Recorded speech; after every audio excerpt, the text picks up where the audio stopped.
Sejam todos bem-vindos ao canal Histórias Estranhas na Chuva, um lugar onde tudo é possível e tudo pode acontecer. Aqui você vai encontrar todos os dias novas histórias estranhas, autorais e exclusivas desse canal, contadas com um barulhinho de chuva no fundo. Não esqueça de se inscrever no canal, curtir, comentar e compartilhar com pessoas que também gostam desse tipo de conteúdo. Sugerimos o uso de fones de ouvido para uma melhor experiência. Eu sou Ana e o que eu vou contar ainda me tira o sono.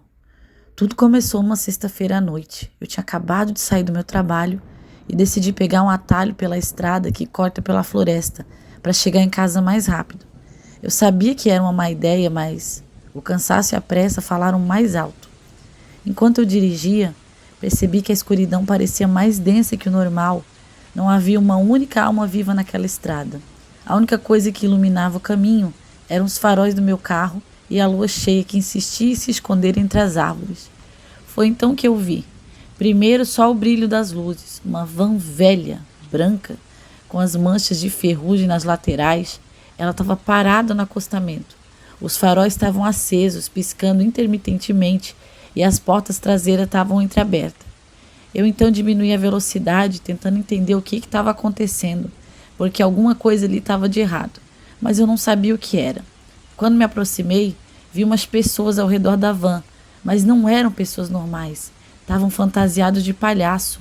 O que mais me chamou a atenção foi o rosto de um deles, a maquiagem borrada, o sorriso largo e grotesco pintado no rosto. Mas aquele olhar era de pura loucura. Um dos palhaços acenou para mim como se estivesse pedindo ajuda. Meu coração disparou. Algo dentro de mim dizia para eu não parar, mas a curiosidade me venceu por um segundo. Diminuí a velocidade do carro a alguns metros de distância deles, mas mantendo o motor ligado. "Precisa de ajuda?" gritei pela janela. O palhaço que tinha acenado começou a caminhar em minha direção.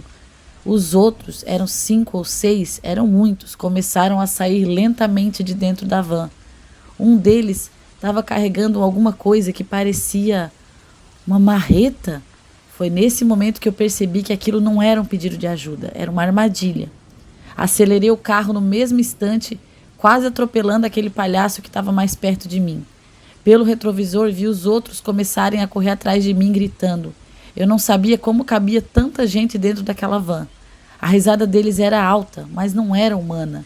Era gutural, como se tivesse engolido o próprio desespero e cuspido alguma coisa demoníaca. Dirigi o mais rápido que eu pude, mas a van começou a me seguir. Ela surgia de forma impossível, aparecendo atrás de mim em curvas onde eu sabia que não tinha como aquela van estar. Eu podia ver os faróis piscando, os palhaços pendurados pelas janelas, gritando, rindo e balançando as suas armas improvisadas. De repente eu senti uma coisa bater no carro. Eles estavam tentando tirar o meu carro da estrada. Quando eu consegui finalmente chegar em uma área mais aberta e ver as luzes da cidade, a van desapareceu como se nunca tivesse existido. Eu fui direto para a delegacia, mas quando os policiais voltaram ao local não tinha mais nada.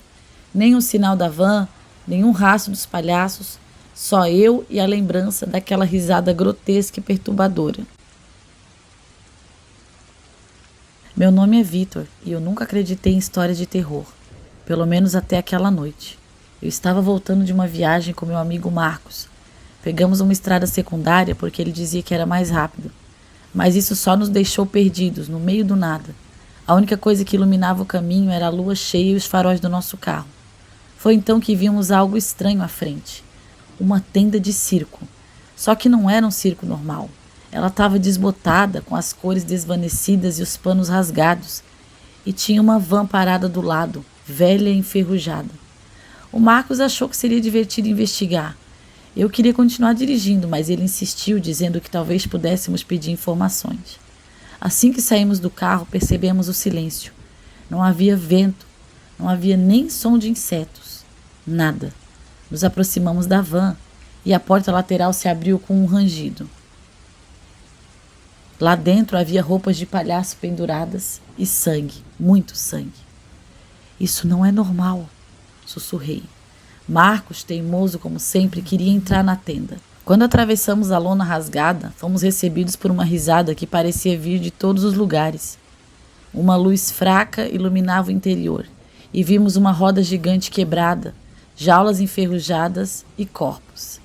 Corpos amontoados em uma pilha, todos com expressão de puro terror. Antes que pudéssemos correr, eles apareceram. Palhaços. Havia pelo menos 10 deles. Alguns com roupas rasgadas, outros completamente ensanguentados. Um deles segurava uma motosserra. Outro tinha facas presas ao cinto. Eles começaram a cercar a gente, rindo e sussurrando coisas que não conseguíamos entender. Marcos tentou correr, mas um dos palhaços o pegou. Eu nunca vou esquecer os gritos dele. Eu corri para o carro e acelerei sem olhar para trás. No espelho retrovisor vi os palhaços arrastando o corpo de Marcos para dentro da tenda. Quando cheguei à polícia e contei, ninguém acreditou em mim. Voltaram lá para aquele lugar, mas o circo não estava mais lá. Não tinha nem sinal, nem rastro dele. Apenas manchas de sangue por todo lugar, que eu tenho certeza que o sangue era de Marcos. As risadas me perseguem todas as noites, e eu sei que aqueles palhaços ainda estão por aí, esperando pela próxima vítima.